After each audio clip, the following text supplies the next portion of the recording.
নমস্কার, আমি অ্যাস্ট্রোলজার দেবজ্যোতি চক্রবর্তী।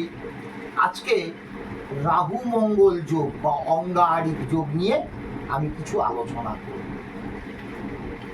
তা অনেকের মধ্যেই এই রাহু মঙ্গল যোগ নিয়ে একটি ভয় ভীতি কাজ করে। তা মঙ্গল আর রাহু যে যোগ, এইটা খুব একটা শুভ যোগ নয়। যে কোনোভাবে যদি রাহু আর মঙ্গল একসঙ্গে অবস্থান করছে তাহলে অঙ্গারিক যোগ তৈরি হচ্ছে।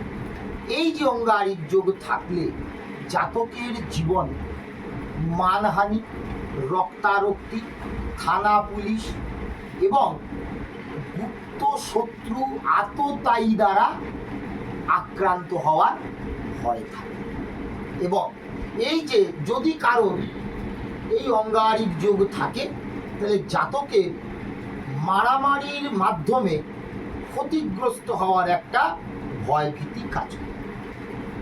আবার আগুন লেগে যাওয়ার বা আগুন থেকে ভয়, তাহলে জাতকের ওই আগুন থেকে একটা ভয়ের ব্যাপার তৈরি করে এই অঙ্গারিক যোগ থাকে।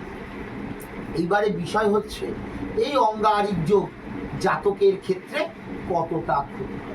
তাইলে লগ্ন সাপেক্ষে এই মঙ্গল জাতকের ক্ষেত্রে শুভ না অশুভ এটা বিচার করে বার করতে হবে। দ্বিতীয়ত এই যে রাহু জাতকের লগ্ন সাপেক্ষে কতটা শুভ না অশুভ এটা বার করতে হবে। এবারে দেখতে হবে এই রাহু মঙ্গল কোনো শুভ গ্রহ বা যোগকারক গ্রহ, কেন্দ্রপতি, কোণপতি বা বৃহস্পতি দ্বারা দৃষ্ট কিনা। যদি থাকে তাহলে এই অঙ্গারিক যোগের অশুভত্ব অনেকাংশে কমে যাবে। আবার এই যে অঙ্গারিক যোগ যদি ষষ্ঠপতি, অষ্টমপতি এবং দ্বাদশপতি দ্বারা দৃষ্ট হয় বা ষষ্ঠ, অষ্ট, দ্বাদশপতি নক্ষত্রে থাকে বা দ্বিতীয়পতি, তৃতীয়পতি নক্ষত্রে অবস্থান করে তাহলে সেই অঙ্গারিক যোগ অনেকাংশে ক্ষয়ক্ষতির সৃষ্টি করে।